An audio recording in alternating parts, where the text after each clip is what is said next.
සුබ දවසක් ප්‍රාර්ථනා කරනවා හැම දෙනාටම. අද ඉතින් වීඩියෝ එකක් අරගෙන ආවේ සති දෙකකටත් වඩා වැඩි කාලයක් ගිහිල්ලා රටේ ඇතිවෙච්ච ගංවතුර නායයන් තත්ත්වය දකිද්දී ඇත්තටම වීඩියෝ එකක් ගේන්න හිතුන්නේ නැහැ. මේ අසරණ වෙච්ච මිනිස්සු දකිද්දී අපි පවුලේ කට්ටියත් එකතු වෙලා අපිට පුළුවන් විදිහට පවුල් කීපයකට වියලි ආහාර ද්‍රව්‍ය බෙදලා දුන්නා.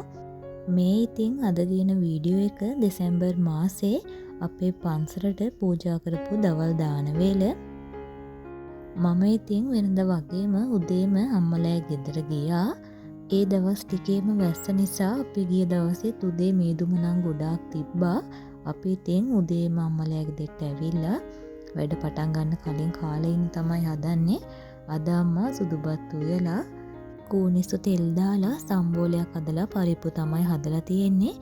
ඉතින් අපි උදේටත් කාලා මම දැන් මේ බටු ටිකක් කපලා ගත්තා බෙදගන්න. අද අපි බටු බෙදලා දෙහියඹුලක් තමයි හදන්න ඉන්නේ. ඉතින් මේ විදිහට බටු ටික හීනියට කපලා කහ ටිකකුත් අත ගාලා බෙදගන්න තමයි හදන්නේ. දැන් ඉතින් තාච්චියට තෙල් ටිකක් එකතු කරලා තෙල් එක හොඳින් රත් වෙනකොට අපි හීනියට කපාගත්ත බටු ටික තෙල් එකට එකතු කරගන්න ඕනි. බටු ටික බදිනකොට ගොඩාක් කර වෙන බදින්නේ නැහැ. රන්වන් පාටට වෙනකම් බෙද ගන්න ඕනි. මේ ගානට එනකොට අපි තෙල් එකෙන් ඉවත් කරගන්න ඕනි.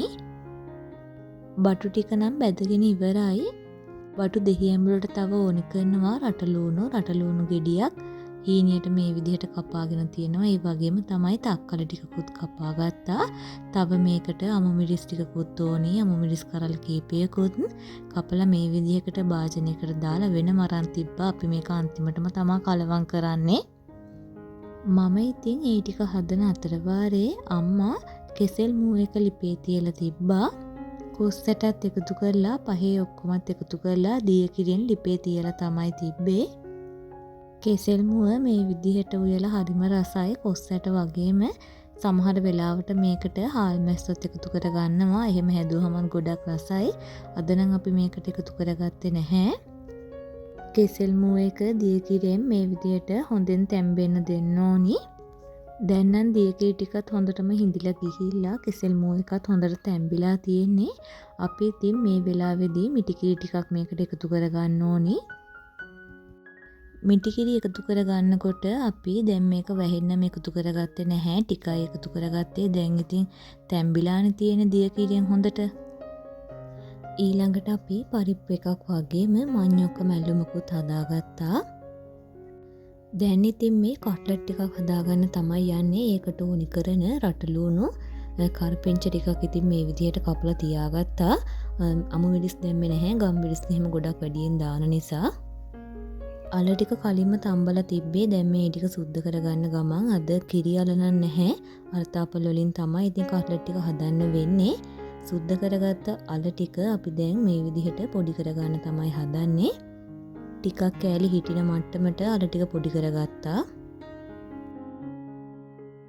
සමහර දවස්වලට මාළු එකතු කරලා කට්ලට් හදනවා. අද ඉතින් සැමන් එකතු කරලා තමයි කට්ලට් ටික හදාගන්නේ. සැමන් වල තියෙන මේ කටු ටිකත් අයින් කරලා සැමන් ටික පොඩි කරගන්න ඕනි. සමහර දවස්වලට නම් ඉතින් ඒ කටු ටිකත් පොඩි කරලා එකතු කරනවා. අද නම් ඒ ටිකක් හයියයි. ඒ හින්දා ඉතින් අයින් කරලා දැම්මා. ඔන්න ඉතින් දැන් සැමන් ටිකත් පොඩි කරගෙන ඉවරයි. කට්ලට් එකේ මිශ්‍රණය හදාගන්න තමයි යන්නේ. තාච්චියක් ලිපේ තියලා ඒකට මුලින්ම තෙල් ටිකක් එකතු කරගත්තා. තෙල් එක හොඳින් රත් වෙනකොට මුලින්ම අපි හීනියට කපාගත්ත රටලූණු ටික මේකට එකතු කරගන්න ඕනි. ඒ වගේම ඒත් එක්කම රස අනුව ලුණු ටිකකුත් එකතු කරගත්තා. ලිපේ ගින්දර සාමාන්‍ය මට්ටමේ තියාගෙන හොඳින් කලවම් කරගන්න ඕනි. දැන් අපි මේකට කහ කුඩු ටිකකුත් එකතු කරගත්තා. ඊළඟට මේ මිශ්‍රණයට ගම්මිරිස් කුඩුත් එකතු කරලා අපි කපාගත්ත කරපිංච ටිකක් මේකට එකතු කරගත්තා. පොඩි කරගත්ත අල ටිකටයි සැමන් ටිකටයි මම වෙන වෙනම ගම්මිරිස් ලුණු එකතු කරලම කලින්ම අරන් තියාගත්තා. මේ වෙනකොට ලුණු ටිකත් ටෙම්පරාදු වෙලා තියෙන්නේ. අපි දැන් මේ මිශ්‍රණයට කෑලි මිරිස් ටිකත් එකතු කරලා හොඳින් කලවම් කරගන්න ඕනි. ඊළඟට අපි පොඩි කරගත්ත සැමන් ටික මේකට එකතු කරගන්න ඕනි.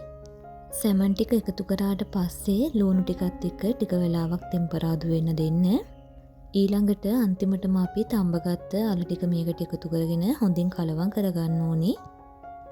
ඔන්න එහෙනම් දැන් කට්ලට් එකේ මිශ්‍රණය හදාගෙන ඉවරයි. ලිපෙන් බාගත්තට පස්සේ කට්ලට් මිශ්‍රණය නිවෙන්න කලින් ටිකක් උණුවෙන්ම කට්ලට් බෝල ටික හදාගන්න තමයි හදන්නේ. බිස්කට් කුඩු වගේම බැටර් එකත් ලෑස්ති කරලා ගත්තා.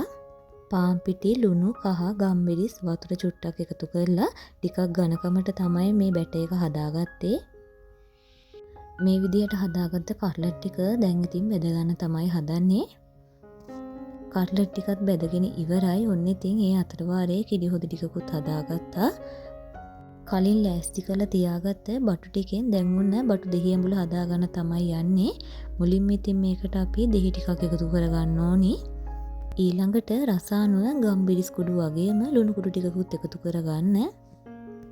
දැන් ඉතින් මේ ඔක්කොම ටික හොඳින් කලවම් කරගන්න ඕනි. ඔන්න එහෙනම් බටු දෙහි ඇඹුලත් හදාගෙන ඉවරයි. දැන් ඉතින් උයාගත්ත දාන කෑම වේල මේ විදිහට දාන භාජන වලට පිළිවෙලට ඇසුරුම් කරගන්න ඕනි. පපඩම් ටික බදින්න අමතක වුණා. ඔන්න ඉතින් ඉක්මනින්ම ඒ ටිකත් බෙදලා ගත්තා. අතුරුපස විදිහට ජෙලි යෝගට් වගේම කෙසෙල් ගෙඩිත් අරගෙන ගියා. අපි ඉතින් පන්සලේ දවල් දානේ පූජා කරලා ආපහු ගෙදර ආවා. අද පන්සලේ හාමුදුරුවෝ 4-9 හිටියේ. සුපුරුදු විදිහට ආච්චි අම්මට කෑම එකක් කැවුවට පස්සේ අම්මාද තව කෑම එකක් ලෑස්ති කරනවා. අපේ ගෙවල් කිට්ටුවම ඉන්න අක්කා කෙනෙක් අම්මා කෙනෙක් වෙන්න තමයි යන්නේ. අම්මා ඉතින් ගොඩක් වෙලාවට අක්කගෙන් අහලා එයා ආස කන්න කැමති රස කෑම යාට හදලා දෙනවා. අද ඉතින් පන්සලට දාන තිබ්බ නිසා අම්මා කිව්වා අක්කටත් කෑම එකක් දෙමු කියලා මේ ලෑස්ති කරන්න යාගේ කෑම එක. අක්කා හරිම ආසයි අම්මෝ වෙන කෑම කන්න. ඔන්න ඉතින් අක්කා ඒ කෑම එකත් ලෑස්ති කරලා ගත්තා. ඔන්න ඉතින් ওই විදිහට තමයි මේ ලස්සන දවස ගත වුනේ. එහෙනම් ඉතින් තවත් ලස්සන අලුත් දවසකින් ආයෙත් හමු වෙනකන් හැමෝටම සුබ දවසක්.